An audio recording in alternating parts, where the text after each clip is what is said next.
Saúde, força e luz. Estamos na Mata do Leão. Deus está, na sua bondade, mandando uma noite maravilhosa. Você vai ver a luz, né? O Jota gosta muito de falar da luz e dessa beleza que é o pôr do sol. E, em nome do Colégio Quarupi, façamos um brinde aos garrefas.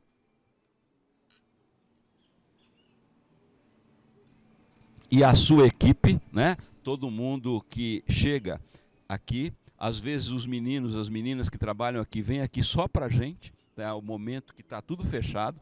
Sim. Os funcionários entendem e permitem que a gente grave aqui. Importante. É um grande sinal de empreendedorismo, de entendimento que você falou do trabalhador e do empresário. Mas você tocou num negócio que eu acho importantíssimo, que é essa questão. O Brasil foi montado por Getúlio Vargas nessa coisa de dar privilégios aos trabalhadores para evitar que eles partissem, porque na época era possível, para uma revolução comunista.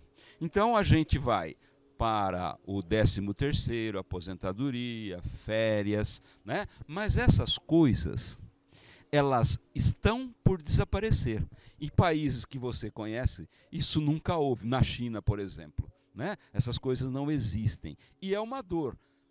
Fazer com que o nosso trabalhador e o nosso empresário, o nosso funcionário público, entenda que as inovações vêm. Há uma frase que você conhece, eu vou dizer, eu tenho certeza que você conhece, que é de um grande ministro do petróleo que disse para os sheiks da Arábia Saudita: olha, eu vou consertar a economia do petróleo de vocês, mas preparem-se, porque essa economia vai acabar também. Por quê? Aí vem a frase que você conhece: a idade da pedra não acabou por falta de pedra, tem pedra pra caramba. Então a gente precisa entender, né, que embora o Estado esteja acostumado a ficar fazendo benesses, não é mais possível, porque o Estado não tem dinheiro. O dinheiro é de toda a sociedade, é também do pobre que compra uma coxinha e paga imposto, e caro. Egídio, eu não tenho como discordar de você, é isso mesmo, né? Então nós estamos num mundo em transição, aliás, é uma característica da humanidade, né? Essa transição permanente, você que é da área de história sabe disso muito melhor do que eu. Você pega o pós-guerra, né? Pós-Segunda Guerra Mundial, né? Quando houve todo um redesenho, né? Da distribuição, inclusive, de poder, né? Você sabe muito bem, houve a Carta do Atlântico, né? Então, nem se sabia quem é que ia ganhar a guerra, mas a Carta do Atlântico ela é de 41, 42, né? Então, na época, sentaram-se o presidente dos Estados Unidos, o Franklin Roosevelt, na época, e o Churchill, que era o primeiro-ministro britânico, falaram: olha, escuta, se reuniram lá no Canadá, né? Numa reunião secreta. O Churchill, teoricamente, tinha saído para uma pescaria, né? Porque imagina a segurança disso, né? E desenharam, né, um projeto de mundo pós-guerra, né?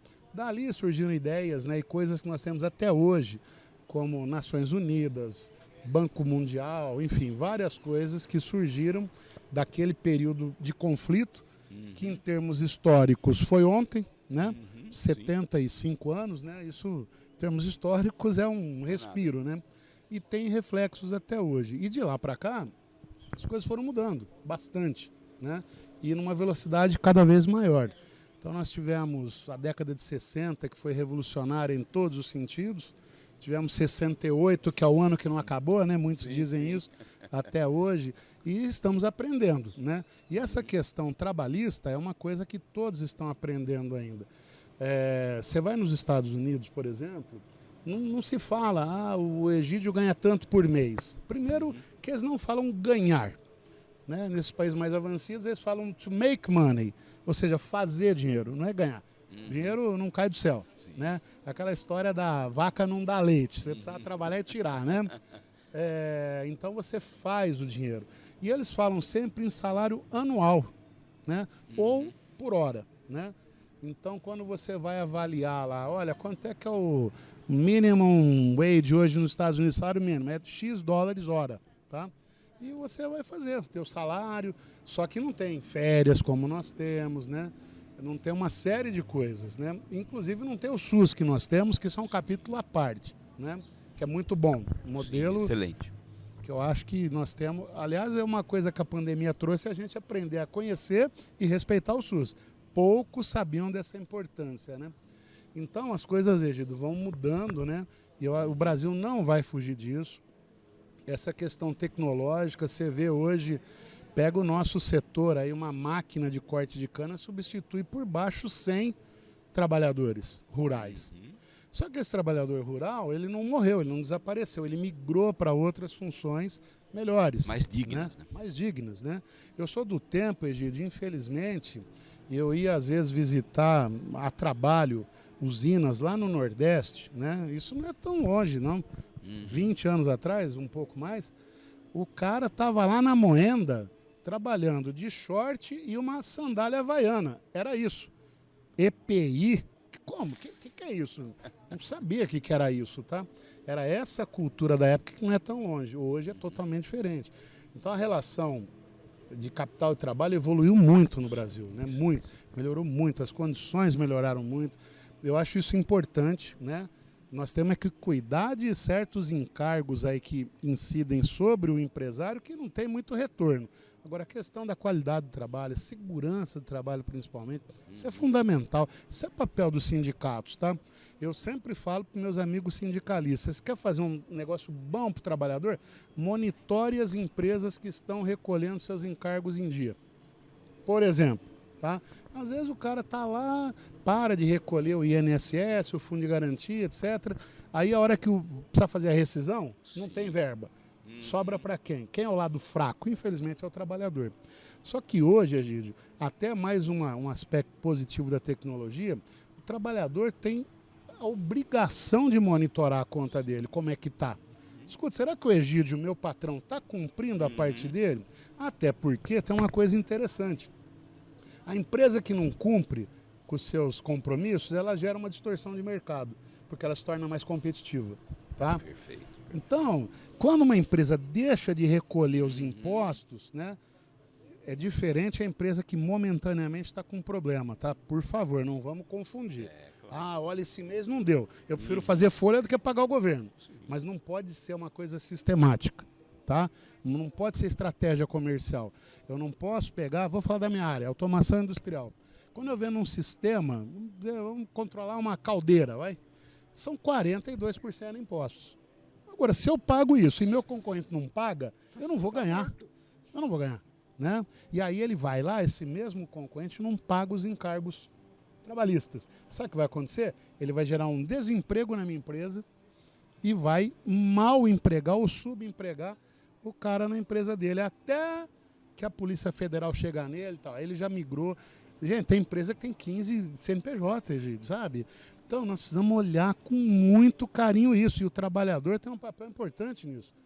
Com o auxílio do quê? Da tecnologia. Entra lá, tá lá na transparência, tá? Então, eu sempre digo, o pessoal dos sindicatos, entendam isso. Tem que apoiar a empresa séria, que tem muita, a grande maioria, aliás, tá? Assim como o trabalhador, porque tem gente dos dois lados, tá? Sim, claro. Se eu te contar as histórias de trabalhador, você vai chorar. Assim como de empresários. Né? Então tem que ter essa união e o Brasil precisa ser passado a limpo. Hoje tem algumas empresas, e eu acho isso muito importante, que estão aplicando um princípio administrativo que é o compliance. Então o que é compliance, né? Para falar bem didaticamente, é fazer as coisas certas, as coisas como elas devem ser feitas. Ética, né? Isso. Então, o sujeito vai lá, e eu vou te falar, olha que ironia, hein? Hoje uma das compliances mais fortes que eu conheço é de quem? Da Odebrecht. Tá? Porque aconteceu tudo o que aconteceu. Então hoje eles levam isso assim com extremo rigor.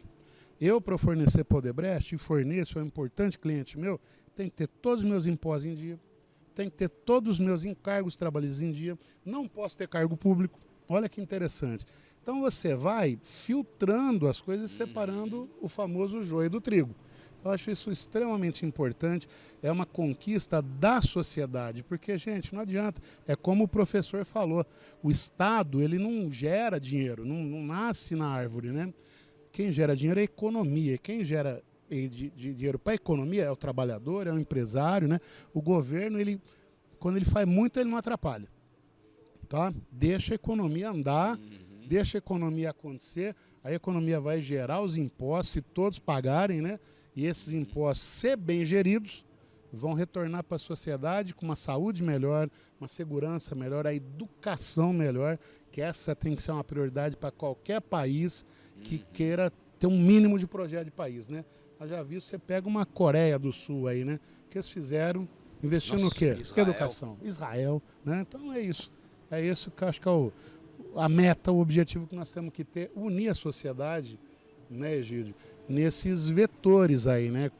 De todo mundo levar um pouco mais a sério. Não dá para você ficar achando que vai fazer do jeito que quer, né? A gente vê cada coisa. Eu fiquei chocado essa semana com aquelas enfermeiras injetando ar nos idosos, sabe? Pô, como pode um negócio desse, né?